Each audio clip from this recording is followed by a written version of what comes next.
सभी को नमस्कार। इस वीडियो में हम लेसन 3 को आगे पढ़ने वाले हैं। प्रायद्वीपीय पठार। भारत का प्रायद्वीपीय पठार एक अनियमित त्रिभुजाकार आकृति वाला भूखंड है जिसका विस्तार उत्तर पश्चिम में अरावली पर्वतमाला व दिल्ली, पूर्व में राजमहल की पहाड़ियों, पश्चिम में गिर पहाड़ियों, दक्षिण में इलायची पहाड़ियों तथा उत्तर पूर्व में शिलांग एवं कार्बी एंगलोंग पठार तक है। इसकी औसत ऊंचाई 600 से 900 मीटर है।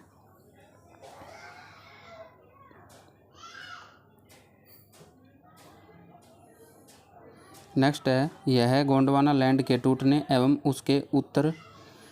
उसके उत्तर दिशा में प्रवाह के कारण बना था। अतः यह प्राचीनतम भूभाग पेंजिया का एक हिस्सा है जो पुराने क्रिस्टलीय आग्नेय तथा रूपांतरित शैलों से बना है। यह पहले पेंजिया का हिस्सा होता था। सामान्य प्रायद्वीप की ऊंचाई पश्चिम से पूर्व की ओर कम होती चली जाती है। यही कारण है कि प्रायद्वीपीय पठार की अधिकांश नदियों का बहाव पश्चिम से पूर्व की ओर होता है।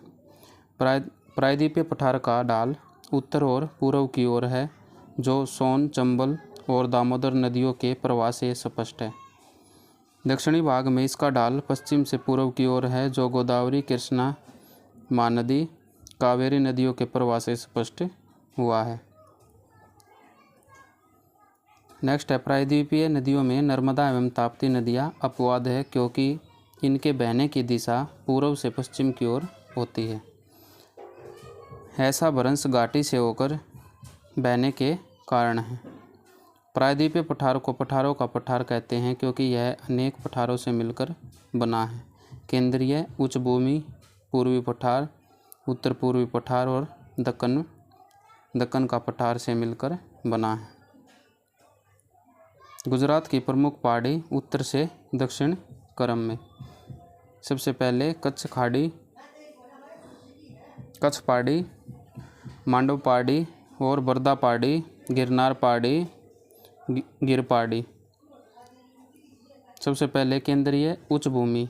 केंद्रीय उच्च भूमि के अंतर्गत निम्नलिखित क्षेत्रों को शामिल किया जाता है।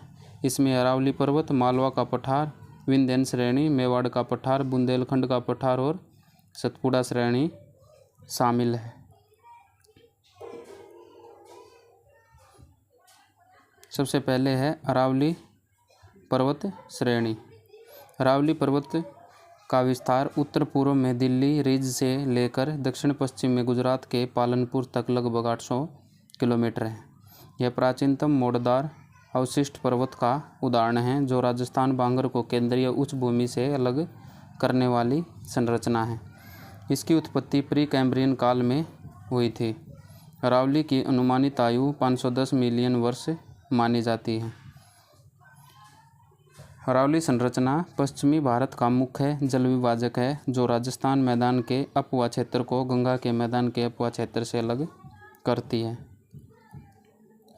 नेक्स्ट है, लूनी नदी इस पर्वत से निकलने वाली राजस्थान मैदान की सर्वाधिक महत्वपूर्ण नदी है जो राजस्थान बांगर और थार मरुस्थल से होते हुए गुजरात के कच्छ के रण में विलीन हो जाती है। इसलिए यह एक अंतःस्थलीय अपवा तंत्र का भी उदाहरण है। अरावली से निकलने वाली सूकरी और जवाई नदियाँ लूनी नदी की महत्वपूर्ण सहायक नदियाँ हैं। अरावली पर्वतमाला पश्चिमी भारत की एक मुख्य जलवायु विभाजक भी है जो पूर्व के अपेक्षाकृत अधिक वर्षा वाले क्षेत्र को पश्चिम के अर्ध शुष्क और शुष्क प्रदेश से अलग करती है। उत्तर पश्चिम भारत में यह क्षेत्र खनिज संसाधनों जैसे तांबा, सीसा, जस्ता, अभ्रक तथा चूना पत्थर के भंडार की दृष्टि से अधिक महत्वपूर्ण है। अरावली पर्वत का सर्वोच्च शिखर गुरु शिखर है जो आबू पहाड़ी पर स्थित है। इसी आबू पहाड़ी में जैनियों का प्रसिद्ध धर्मस्थल दिलवाड़ा जैन मंदिर स्थित है जबकि अन्य शिखर कुंभलगढ़ है।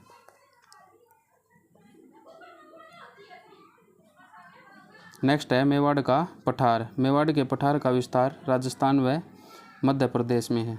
मेवाड़ पठार अरावली पर्वत को मालवा के पठार से अलग करने वाली संरचना है। यह अरावली पर्वत से निकलने वाली बनास नदी के अपवा क्षेत्र में आता है। बनास नदी चंबल नदी की एक महत्वपूर्ण सहायक नदी है। नेक्स्ट है मालवा का पठार। मध्य प्रदेश में बेसाल्ट चट्टान से निर्मित संरचना को मालवा का पठार कहते हैं। मालवा पठार को राजस्थान में हाड़ौती का पठार कहते हैं। मालवा पठार को राजस्थान में हाड़ौती का पठार कहते हैं और इसका विस्तार दक्षिण में विंध्यन संरचना, उत्तर में ग्वालियर पहाड़ी क्षेत्र, पूर्व में बुंदेलखंड व बघेलखंड तथा पश्चिम में मेवाड़ पठारी क्षेत्र तक है। यहाँ बेसाल्ट चट्टान में अपसरण के कारण काली मृदा का विकास हुआ है। काली मृदा का जो विकास है ये बेसाल्ट चट्टान से हुआ है। इसलिए मालवा पठार पठारी क्षेत्र कपास की खेती के लिए उपयोगी है। जो काली मिट्टी है ये कपास की कृषि के लिए उपयोगी है। नेक्स्ट है चंबल, नर्मदा व तापी यहाँ की प्रमुख नदियाँ हैं। चंबल नदी घाटी भारत में अवनालिका अपर्दन से सर्वाधिक प्रभावित क्षेत्र है, जिसे बीहड़ या उत्खात भूमि कहा जाता है। नेक्स्ट है बुंदेलखंड का पठार। इसका विस्तार ग्वालियर के पठार और विंध्याचल श्रेणी के बीच मध्य प्रदेश और उत्तर प्रदेश दोनों राज्यों में स्थित है। इसके अंतर्गत उत्तर प्रदेश के 7 जिले जालौन, झांसी, ललितपुर, चित्रकूट, हमीरपुर, बांदा, महोबा तथा मध्य प्रदेश के 8 जिले दतिया, निवाड़ी, टीकमगढ़, छतरपुर, पन्ना, दमोह, सागर और विदिशा आते हैं। उत्तर प्रदेश के अकॉर्डिंग इसमें 7 जिले आते हैं और मध्य प्रदेश के इसमें 8 जिले शामिल हैं। यहाँ की ग्रेनाइट व नीस चट्टानी संरचना में अपक्षय व अपर्दन क्रिया होने के कारण लाल मृदा का विकास हुआ है। लाल मृदा का विकास कैसे हुआ है? ग्रेनाइट व नीस संरचना में अपक्षय के कारण हुआ है। बुंदेलखंड के पठार में यमुना की सहायक चंबल नदी के द्वारा बने माखड्डों को उत्खात भूमि का प्रदेश कहते हैं। चंबल नदी के द्वारा जो गड्ढे बनाए गए हैं उनको उत्खात भूमि का प्रदेश कहा जाता है। बुंदेलखंड क्षेत्र सूखा प्रभावित क्षेत्र होने के कारण केंद्रीय उच्च भूमि का आर्थिक दृष्टि से एक पिछड़ा वर्ग है। मध्य प्रदेश तथा छत्तीसगढ़ की सीमा पर स्थित बघेलखंड का पठार केंद्रीय उच्च भूमि को पूर्वी पठार से अलग करता है।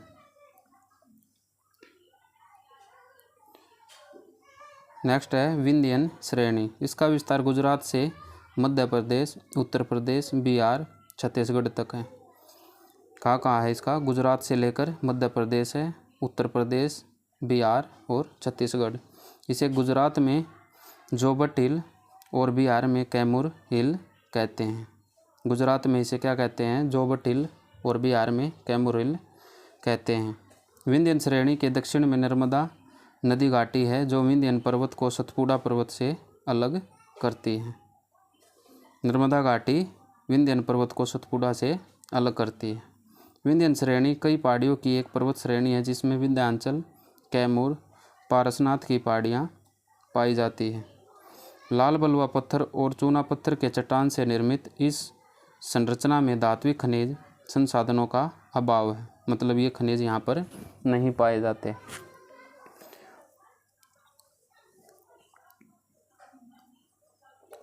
नेक्स्ट है परंतु भवन निर्माण के पदार्थों के भंडार की दृष्टि से इसका आर्थिक महत्व सबसे अधिक है। यह पर्वत श्रेणी उत्तरी भारत और प्रायद्वीपीय भारत की मुख्य जल विभाजक भी है, क्योंकि यह गंगा नदी के अपवा क्षेत्र को प्रायद्वीपीय भारत के अपवा क्षेत्र से अलग करती है। नेक्स्ट है सतपुड़ा श्रेणी।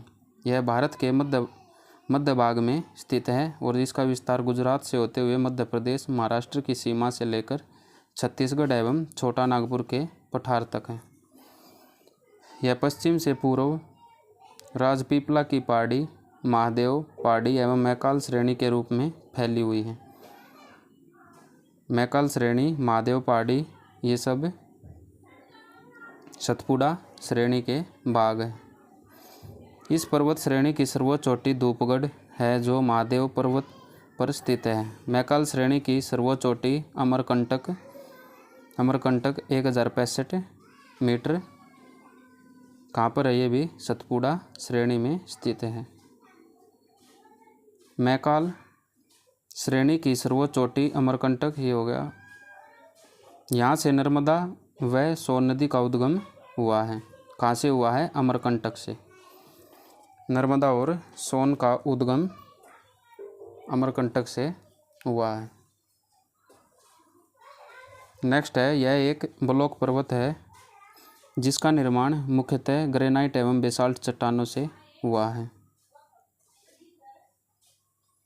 सतपुड़ा श्रेणी क्या है? एक ब्लॉक पर्वत के रूप में है जिसका निर्माण ग्रेनाइट और बेसाल्ट से हुआ है। यह पर्वत श्रेणी नर्मदा और तापी नदियों के बीच जल विभाजक का कार्य करती है। नेक्स्ट है पूर्वी पठार। इसके अंतर्गत निम्नलिखित क्षेत्रों को सम्मिलित किया गया है। छोटा नागपुर का पठार, छत्तीसगढ़ बेसिन, महानदी बेसिन और दंडकारण्य का पठार।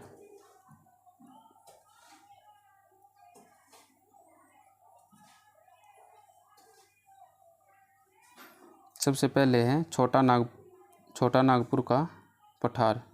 इसका विस्तार मुख्यतः झारखंड में है। छोटा नागपुर का पठार कहाँ पर है? झारखंड में। इसके अलावा दक्षिणी बिहार, उत्तरी छत्तीसगढ़, पश्चिमी बंगाल का पुरुलिया जिला और ओडिशा का उत्तरी क्षेत्र भी छोटा नागपुर पठारी क्षेत्र में आते हैं। पश्चिमी बंगाल, छत्तीसगढ़ और ओडिशा का उत्तरी क्षेत्र, ये छोटा नागपुर पठार में आते हैं। इस पठार के उत्तर पूर्व में राजमहल पहाड़ी, उत्तर में हजारीबाग का पठार तथा दक्षिण में रांची का पठार शामिल है। इन तीनों संरचनाओं को संयुक्त रूप से छोटा नागपुर पठार क्षेत्र में शामिल किया जाता है।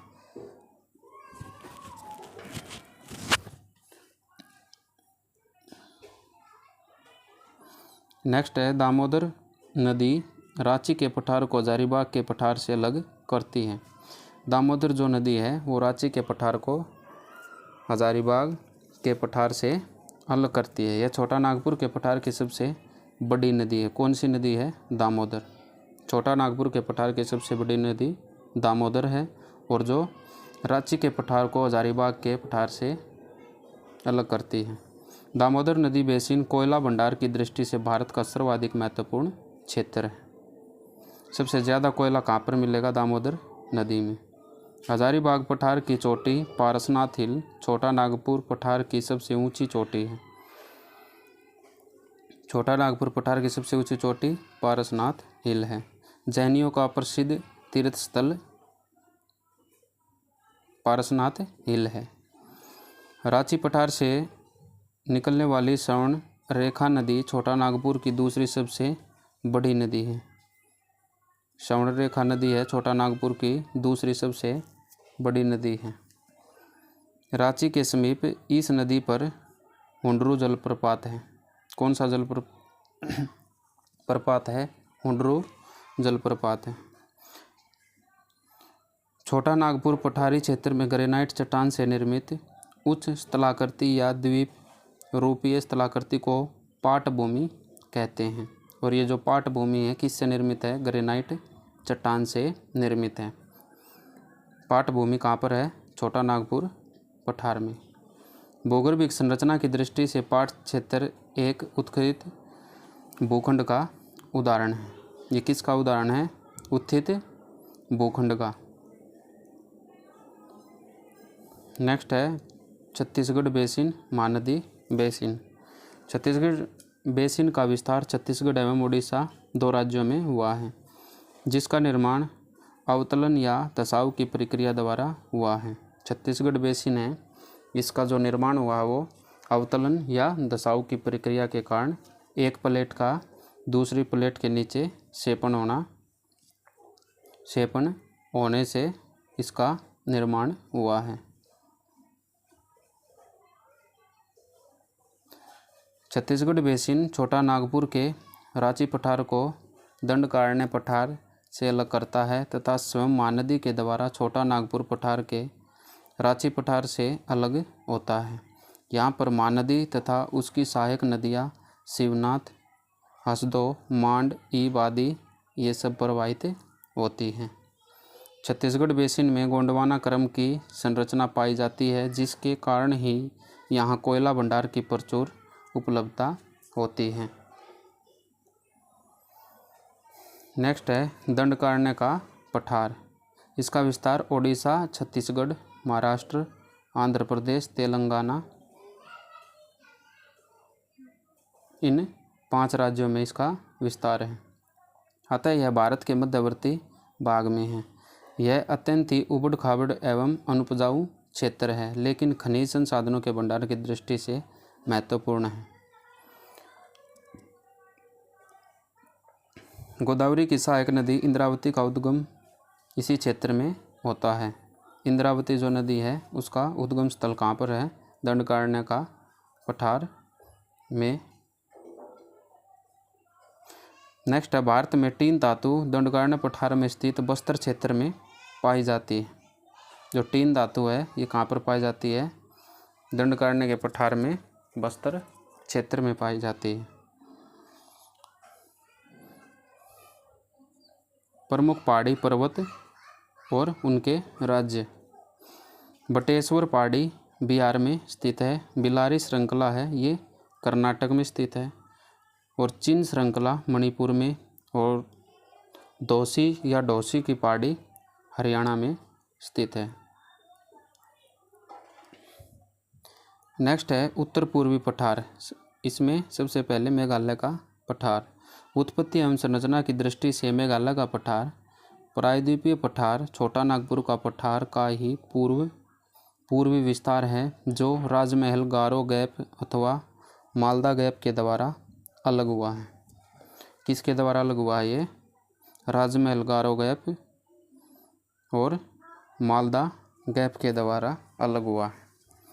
इस पहाड़ में पश्चिम से पूर्व की ओर क्रमशः गारो, खासी, जयंतिया तथा मिकिर आदि पहाड़ियाँ अवस्थित है, जो प्राचीन चट्टानों से बनी हैं। गारो, खासी, जयंतिया इस पठार में निवास करने वाली प्रमुख जनजातियाँ हैं। खासी पर्वतीय क्षेत्र का कीप रूपी स्वरूप में अवस्थित होने के कारण ही यहाँ औसत से अधिक वर्षा होती है। कीप रूपी जैसे इस आकार में यहाँ पर पहाड़ियाँ हैं।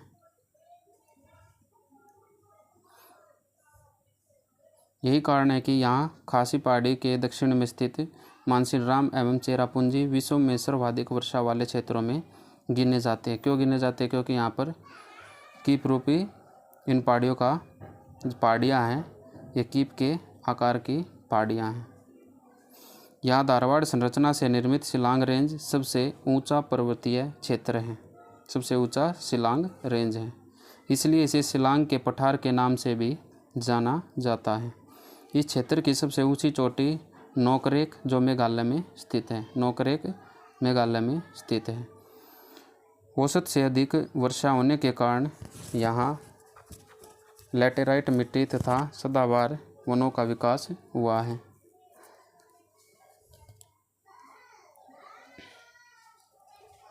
नेक्स्ट है मालदा गैप या राजमहल गारो गैप। इसकी उत्पत्ति प्रायद्वीपीय भारत के संचलन के दौरान ये भी दशाओं की प्रक्रिया के कारण इसकी उत्पत्ति हुई है। मालदा गैप या मालदा गैप की इसके द्वारा छोटा नागपुर का राजमहल पर्वत मेघालय के गारो पर्वत से अलग होता है, इसलिए इसे राजमहल गारो गैप कहते हैं। इसे राजमहल गारो गैप क्यों कहा जाता है? क्योंकि छोटा नागपुर का जो राजमहल पर्वत है ये और मेघालय के गारो पर्वत से अलग होता है, इस कारण इसे मालदा गैप कहते हैं। गंगा और ब्रह्मपुत्र नदियों के द्वारा लाए गए अवसादों का मालदा राजमहल गैप में निक्षेपण से डेल्टाई मैदान का निर्माण हुआ है। इस डेल्टाई मैदान में पीट मृदा की उपलब्धता के कारण ही मैंग्रोव वनस्पति का विकास हुआ है। पीट मृदा के कारण मैंग्रोव वनस्पति का विकास हुआ है। इस क्षेत्र में पाए जाने वाला सुंदरवन भारत के सर्वाधिक जैव विविधता वाले क्षेत्रों में से एक है। जो सुंदरवन है ये सुंदरवन भी इसी क्षेत्र में पाया जाता है। नेक्स्ट है दक्कन का पठार। इस पठार का विस्तार तापी नदी के दक्षिण में त्रिभुजाकार रूप में है। इसके अंतर्गत निम्नलिखित क्षेत्रों को सम्मिलित किया गया है: कर्नाटक का पठार, दक्कन ट्रैप, आंध्र का पठार। ये सब क्या है? दक्कन के पठार के भाग हैं। इसे मिलाकर दक्कन ट्रैप बनता है। दक्कन ट्रैप महाराष्ट्र में बेसाल्ट चट्टान से निर्मित संरचना होने के कारण यहाँ काली मिट्टी का विकास हुआ है और काली मिट्टी कृषि की दृष्टि से लाभकारी होती है। इसका विस्तार 16 डिग्री उत्तरी अक्षांश के उत्तर से लेकर उत्तर पूर्व में नागपुर तक है। इसी पहाड़ी क्षेत्र से गोदावरी नदी अपवाहित होती है। गोदावरी नदी भी इसी क्षेत्र से अपवाहित होती है। सतमाला, अजंता, बालाघाट और हरिश्चंद्र इत्यादि पहाड़ियों का विस्तार भी इसी पहाड़ी क्षेत्र में है। नेक्स्ट है कर्नाटक का पठार। कर्नाटक के पठारी क्षेत्र में पश्चिमी घाट से संलग्न पर्वतीय एवं पठारी क्षेत्र को मलनाड कहते हैं। बाबा बुदान यहाँ का सबसे ऊंचा पर्वतीय क्षेत्र है।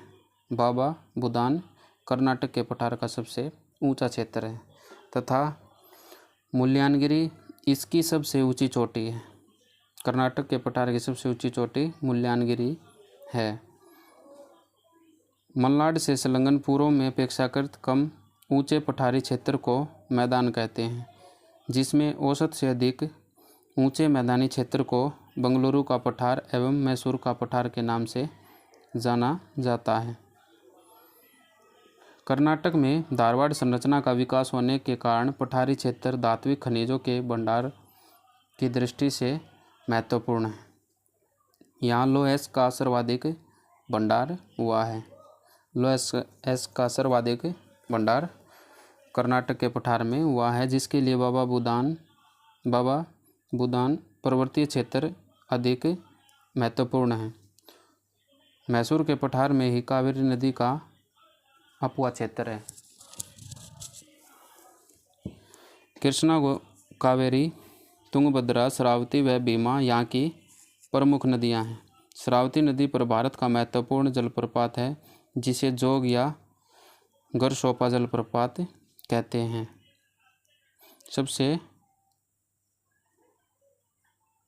सबसे महत्वपूर्ण जलप्रपात कहाँ पर है?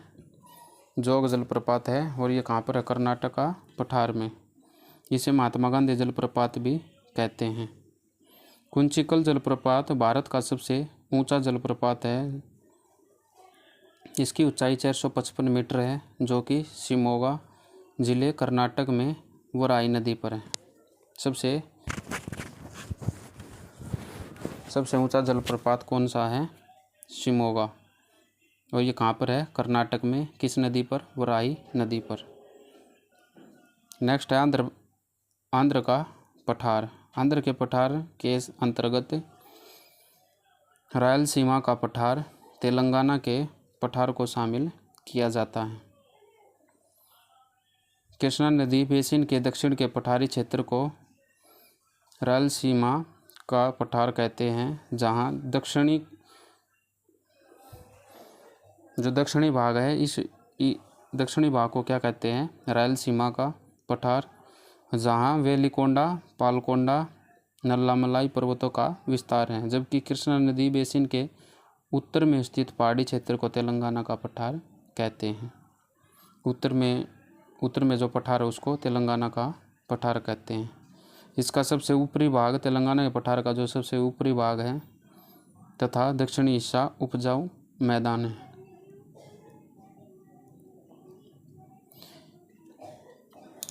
कृष्णा और गोदावरी नदी बेसिन के मध्य में कोलेरू झील अवस्थित है।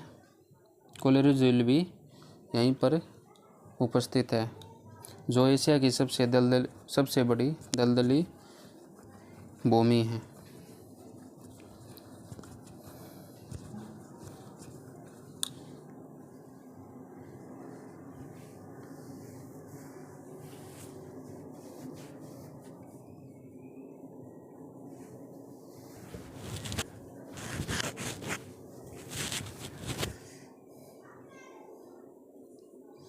नेक्स्ट है दक्षिणी पर्वतीय क्षेत्र। दक्षिणी पर्वतीय क्षेत्र के अंतर्गत केरल व तमिलनाडु की सीमा पर स्थित नीलगिरी, अन्नामलाई, कार्डेडम, तमिलनाडु में स्थित पालनी पहाड़ियाँ आती हैं। जो पहाड़ियाँ दक्षिण में है वे सभी दक्षिणी पर्वतीय क्षेत्र है। डोडा बेटा नीलगिरी पर्वत की सबसे ऊंची चोटी है। कौन सी है नीलगिरी पर्वत की सबसे ऊंची चोटी? डोडा बेटा। प्रसिद्ध पर्यटन स्थल उडगमंडलम या ऊटी नीलगिरी में ही अवस्थित है, और ये पर्यटन स्थल भी यहीं पर अवस्थित है। अन्नामलाई पर्वत की चोटी अन्नाईमुडी प्रायद्वीपीय पठार एवं दक्षिण भारत की सबसे ऊंची चोटी है। सबसे ऊंची चोटी अन्नाईमुडी है, जबकि कार्डेडम प्रायद्वीपीय भारत का दक्षिणतम पर्वतीय क्षेत्र है एवं यह केरल व तमिलनाडु की सीमाओं पर स्थित है। कार्डेडम की पहाड़ियाँ कन्याकुमारी से सटी हुई हैं।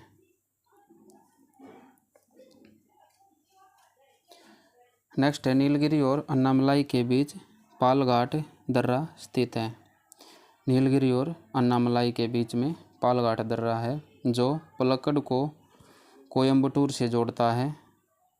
जो पालघाट दर्रा है ये पलक्कड़ को कोयम्बटूर से जोड़ता है, जबकि अन्नामलाई और कार्डेडम के बीच सेनकोटा दर्रा अवस्थित है, जो तिरुवनंतपुरम को मदुरई से जोड़ता है। प्रसिद्ध पर्यटन स्थल कोडाईकनाल पालनी पहाड़ियों में ही स्थित है। केरल के नीलगिरी पर्वतीय क्षेत्र में स्थित शांत घाटी सर्वाधिक जैव विविधता वाले क्षेत्रों में से एक है। ये कुछ पर्वत है और इनके अवस्थित राज्य हैं। नीलगिरी पर्वत केरल और तमिलनाडु, अन्नामलाई केरल और तमिलनाडु में, ये भी कार्डेडम ये भी, पालनी पर्वत तमिलनाडु में, सेवराय पर्वत तमिलनाडु में, जवादी पर्वत ये तमिलनाडु में, पालकोंडा पर्वत आंध्र प्रदेश में, वेलिकोंडा पर्वत आंध्र प्रदेश में, और नल्लामलाई पर्वत आंध्र प्रदेश और तेलंगाना में। पश्चिमी घाट का विस्तार अरब सागर तट के समांतर लगभग 1600 किलोमीटर की लंबाई में है। पश्चिमी घाट को महाराष्ट्र में सह्याद्री भी कहा जाता है। इस क्षेत्र की औसत ऊंचाई लगभग 900 से 1600 मीटर है। सह्याद्री की ऊंचाई कितनी है? 900 से 1600 मीटर। और ये कहाँ पर है? महाराष्ट्र में स्थित है।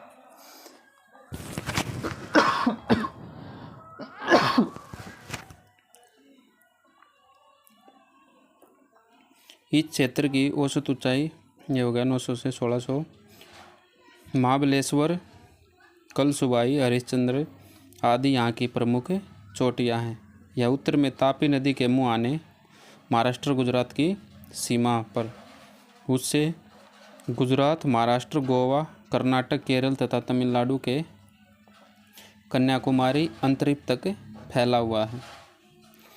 नेक्स्ट है, यह वास्तविक पर्वत श्रेणी नहीं है। इसका निर्माण प्रायद्वीपीय भारत के गोंडवाना लैंड के विभाजन से निर्मित कगार तथा स्थल के खंड के अरब सागर में अवसवलन के कारण हुआ है। इसका पश्चिमी ढाल तीव्र एवं खड़ा है, जबकि पूर्वी ढाल मंद एवं सीढ़ीनुमा है।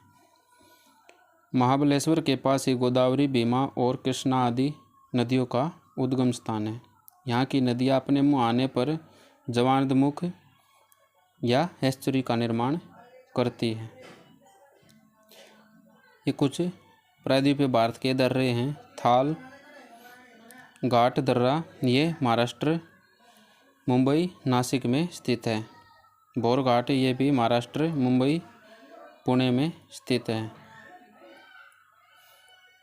पालघाट दर्रा ये केरल में स्थित है, पलक्कड़, कोयम्बटूर, नीलगिरी और अन्नामलाई पहाड़ियों के बीच में। सेनकोटा गैप ये केरल में स्थित है, तिरुवनंतपुरम मदुरई में। पश्चिमी घाट पर्वतीय श्रृंखला को विश्व में सर्वाधिक संपन्न जैव विविधता वाली श्रेणी में रखा जाता है। यूनेस्को ने 2012 में इस क्षेत्र को विश्व धरोहर स्थल घोषित किया था। पश्चिमी घाट की प्रमुख पहाड़ियों का क्रम उत्तर से दक्षिण। सबसे पहले नीलगिरी, फिर अन्नामलाई और उसके बाद इलायची पहाड़ी या कार्डेडम पहाड़ी। पूर्वी घाट भारत का पूर्वी घाट एक असतत श्रृंखला के रूप में ओडिशा से लेकर तमिलनाडु तक विस्तृत है।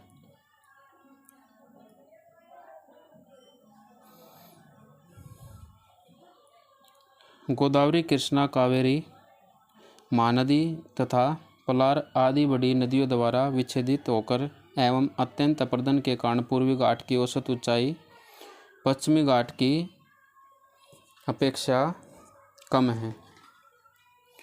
पूर्वी घाट के मध्य भारत में 2 समानांतर पहाड़ियाँ पाई जाती हैं, जिनमें से पूर्वी पहाड़ियों को वेलिकोंडा श्रेणी और पश्चिमी पहाड़ियों को पालकोंडा श्रेणी कहा जाता है।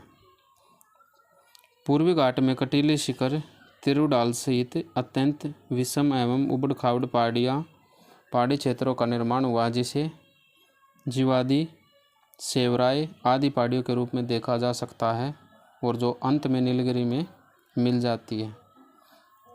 ये सारी पहाड़ियाँ जवादी, सेवराय इस क्षेत्र को ये क्षेत्र उबड़ खाबड़ भी है और ये जवादी, सेवराय ये सभी पहाड़ियाँ कहाँ पर मिलती है? नीलगिरी में मिल जाती है। पूर्वी घाट के प्रमुख पहाड़ियों का क्रम उत्तर से दक्षिण ये सब आंध्र प्रदेश में है।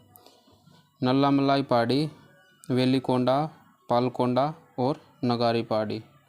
तमिलनाडु में जवादी, सेवराय, पंचमलाई और सिरुमलाई।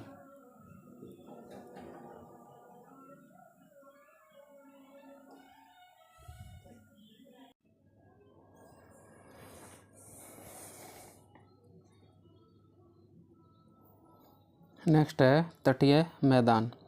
भारत के तटीय मैदान का विस्तार प्रायद्वीपीय पर्वत श्रेणी तथा समुद्र तट के मध्य हुआ है। इसका निर्माण सागरीय तरंगों द्वारा अपर्दन व निक्षेपण तथा पठारी नदियों द्वारा लाए गए अवसादों के जमाव से हुआ है। भारत के तटीय मैदान को मुख्यतः 2 भागों में बांटा जाता है: पूर्वी एवं तटीय मैदान। पूर्वी तटीय मैदान एवं पश्चिमी तटीय मैदान में। सबसे पहले पश्चिमी तटीय मैदान। पश्चिमी घाट तथा अरब सागर के तट के बीच निर्मित मैदान को पश्चिमी तटीय मैदान कहते हैं।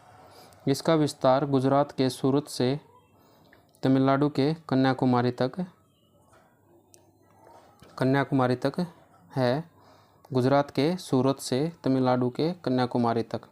पश्चिमी तटीय मैदान को पुनः 4 वर्गों में बांटा जाता है। गुजरात का मैदान या तट, गुजरात का तटवर्तीय क्षेत्र, इसे कच्छ और काठियावाड़ या सौराष्ट्र का तटीय मैदान भी कहते हैं। कोंकण का मैदान या तट दमन व महाराष्ट्र से गोवा के बीच में स्थित है। कन्नड़ का मैदान ये गोवा से मंगलुरु के बीच में स्थित है। मालाबार का मंगलुरु एवं कन्याकुमारी के बीच में। भारत का पश्चिमी तटीय मैदान गुजरात में सबसे चौड़ा है और दक्षिण की ओर जाने पर इसकी चौड़ाई कम होती जाती है, लेकिन केरल में यह पुनः चौड़ा हो जाता है। कोंकण के तटीय मैदान पर साल, सागवान आदि के वनों की अधिकता पाई जाती है। कन्नड़ के तटीय मैदान का निर्माण प्राचीन रूपांतरित चट्टानों से हुआ है। किन चट्टानों से? रूपांतरित चट्टानों से कन्नड़ के तटीय मैदान का निर्माण हुआ है, जिस पर गर्म मसालों, सुपारी, नारियल आदि की कृषि की जाती है।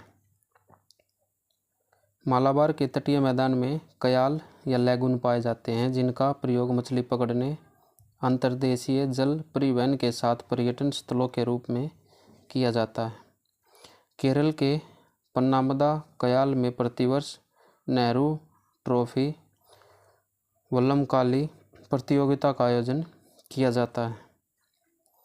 पश्चिमी तटीय मैदान जलमग्न तटीय मैदान के उदाहरण हैं और यह अधिक कटा फटा होने के कारण पतनों एवं बंदरगाहों के विकास के लिए प्राकृतिक परिस्थितियां प्रदान करते हैं।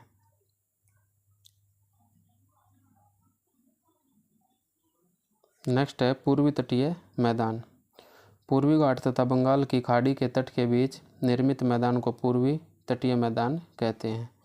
पूर्वी घाट और बंगाल की खाड़ी के तट के बीच में जो निर्मित मैदान है उसको पूर्वी तटीय मैदान कहा जाता है। इसका विस्तार श्रवण रेखा नदी से लेकर कन्याकुमारी तक है। पूर्वी तटीय मैदान या घाट को 3 भागों में बांटा जाता है। उत्कल तट श्रवण रेखा नदी से महानदी के बीच में, ये ओडिशा में।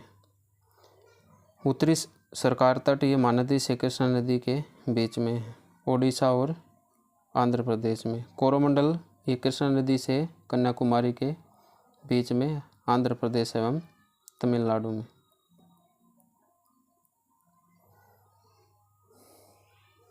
पूर्वी तटीय मैदान को दक्षिण पश्चिम मानसून और उत्तर पूर्वी मानसून दोनों मानसूनों से वर्षा की प्राप्ति होती है।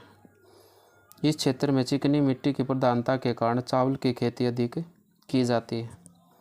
पूर्वी तटीय मैदान में गोदावरी व कृष्णा नदियों के डेल्टा में कोलेरू झील स्थित है। चिल्का व पुलिकट लैगून झीलें भी पूर्वी तटीय मैदान में स्थित हैं। पूर्वी तटीय मैदान पश्चिमी तटीय मैदान की तुलना में अधिक चौड़ा है, क्योंकि पूर्वी तटीय मैदान की नदियां अपने मुहाने पर एस्चुरी न बनाकर डेल्टा का निर्माण करती हैं। इस कारण ये अधिक चौड़ा है।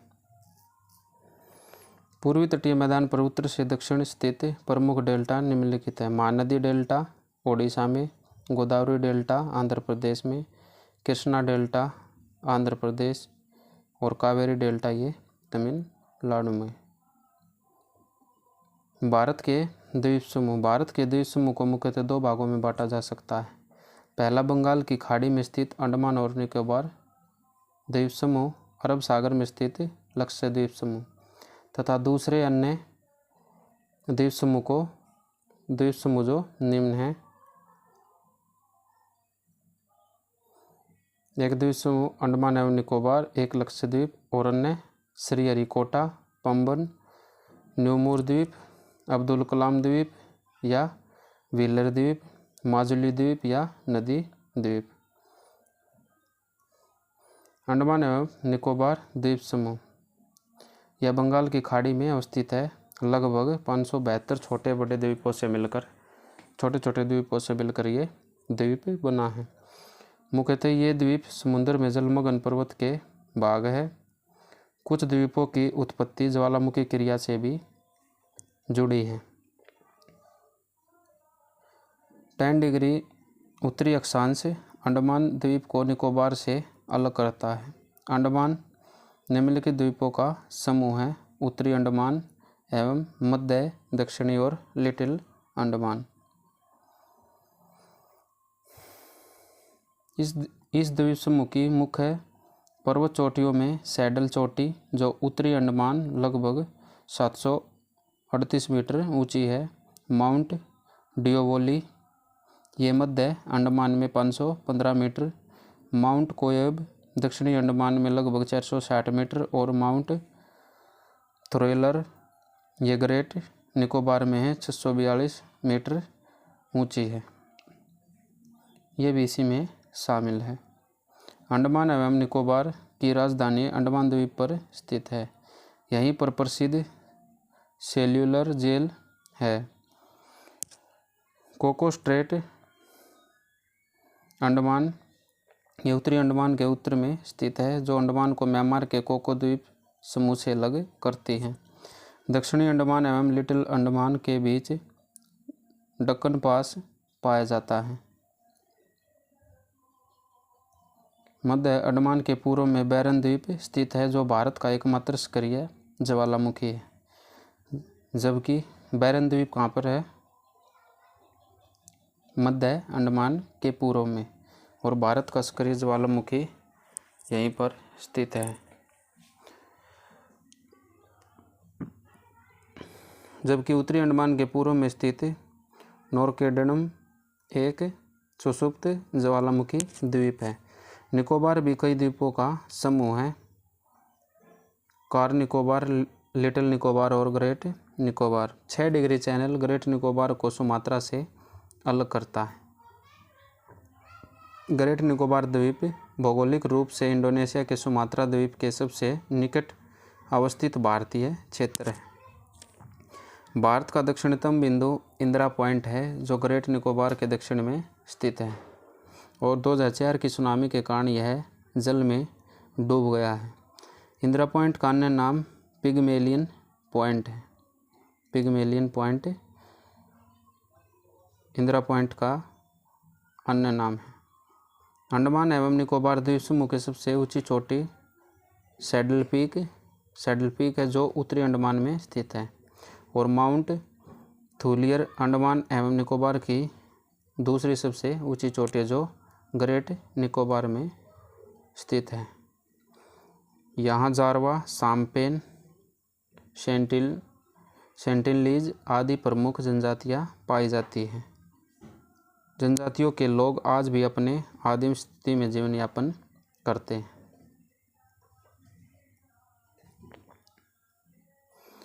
वर्ष 2014 के 16वीं लोकसभा चुनाव में पहली बार शोम्पेन जनजाति ने मतदान किया था। दिसंबर 2008 में रोस द्वीप, नील द्वीप और हैवलॉक द्वीप का नाम बदलकर क्रमशः नेताजी सुभाष चंद्र बोस शहीद द्वीप और स्वराज द्वीप कर दिया गया। रोस द्वीप का क्या नाम रख दिया? नेताजी सुभाष चंद्र बोस। और नील द्वीप का शहीद द्वीप, और हैवलॉक का स्वराज द्वीप। लक्षद्वीप समूह।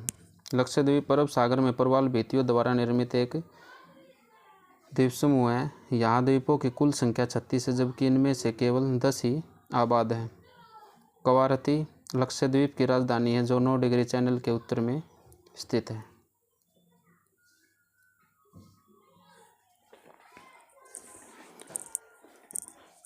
नौ डिग्री चैनल मिनिकॉय को लक्षद्वीप के अन्य द्वीपों से अलग करता है।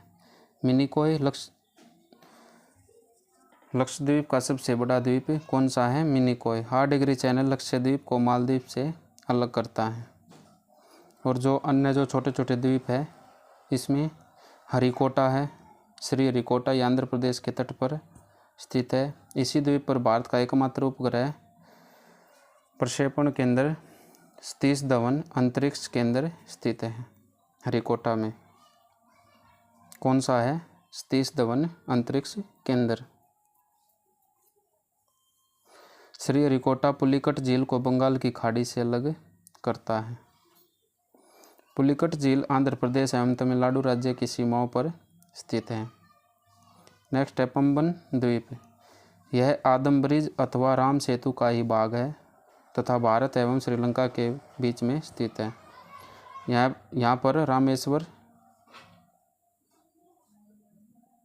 रामेश्वरम भी स्थित है। यमुनार की खाड़ी में अवस्थित है। न्यूमूर द्वीप यह बंगाल की खाड़ी में भारत एवं बांग्लादेश की सीमा पर स्थित है, जिसके कारण इस पर अधिकार को लेकर दोनों देशों के बीच उठे विवादों के चलते इसे दोनों देशों के बीच बांट दिया गया है। भारत के हिस्से में आए इस द्वीप का अधिकांश भाग जलमग्न अवस्था में है। नेक्स्ट है अब्दुल कलाम द्वीप या व्हीलर द्वीप।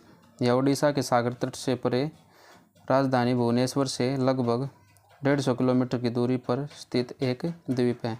इसका पुराना नाम व्हीलर द्वीप है। इसका प्रयोग भारत अपने प्रक्षेपास्त्र कार्यक्रम के परीक्षण केंद्र के रूप में करता है। माजुली द्वीप दुनिया का सबसे बड़ा नदी द्वीप है जो असम में ब्रह्मपुत्र नदी के मध्य में बसा है। यह अपनी जैव विविधता के लिए प्रसिद्ध है। यहाँ की जनसंख्या सघन है। माजुली को असम का 33वां जिला घोषित किया गया है और इसके साथ ही यह देश का पहला नदी द्वीप जिला बना है। कुछ संबंधित तथ्य: कच्छ की खाड़ी अलग करती है कच्छ तथा काठियावाड़ प्रायद्वीपीय को। खंबात की खाड़ी अलग करती है काठियावाड़ प्रायद्वीपीय द्वीप को गुजरात की मुख्य भूमि से। नर्मदा तथा तापी नदियों के मुहाने पर अवस्थित द्वीप आलिया बेट और खदिया बेट। वेलिंगटन द्वीप ये कोची शहर केरल का भाग है।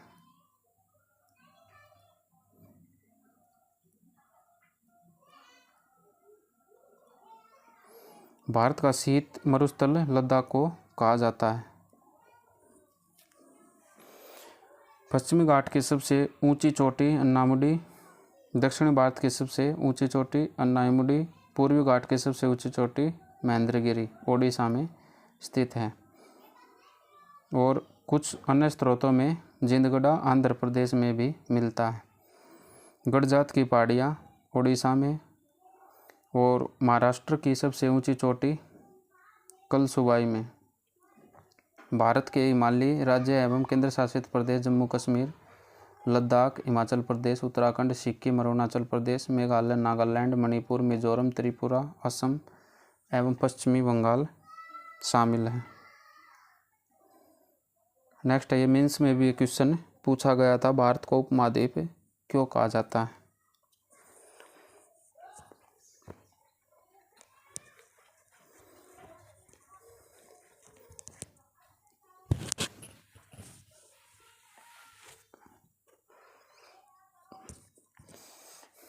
भारतीय उपमहाद्वीप दक्षिण एशिया में एक भौगोलिक क्षेत्र है। यह भारतीय प्लेट पर स्थित है जो हिमालय से हिंद महासागर में दक्षिण की ओर प्रक्षेपित है। इसमें आमतौर पर बांग्लादेश, भूटान, भारत, मालदीव, नेपाल, पाकिस्तान, श्रीलंका के देश शामिल हैं। भूगर्भीय रूप से भारतीय उपमहाद्वीप उस भूभाग से संबंधित है जो क्रेटेशियस के दौरान सुपर कॉन्टिनेंट गोंडवाना से अलग हो गया था और लगभग 55 मिलियन वर्ष पहले यूरेशियन भूभाग से मिल गया था। भौगोलिक रूप से यह दक्षिण मध्य एशिया में प्रायद्वीपीय क्षेत्र है जो उत्तर में हिमालय, पश्चिम में हिंदुकुश और पूर्व में अराकनी द्वारा निरूपित किया गया है। उपमहाद्वीप के आसपास के पड़ोसी भौगोलिक क्षेत्रों में उत्तर में तिब्बती पठार, पूर्व में भारत, चीन प्रायद्वीपीय और पश्चिम में फारस का पठार शामिल है।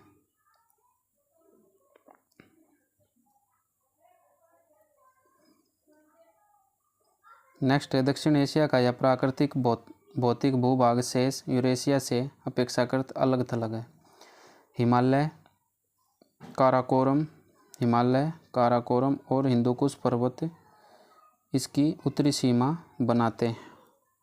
पश्चिम में यह हिंदुकुश, सुलेमान पर्वत, किरदर पर्वत, ब्राह्वी पर्वत माला और पा पर्वतमाला की पर्वत श्रृंखलाओं के कुछ हिस्सों से घिरा है।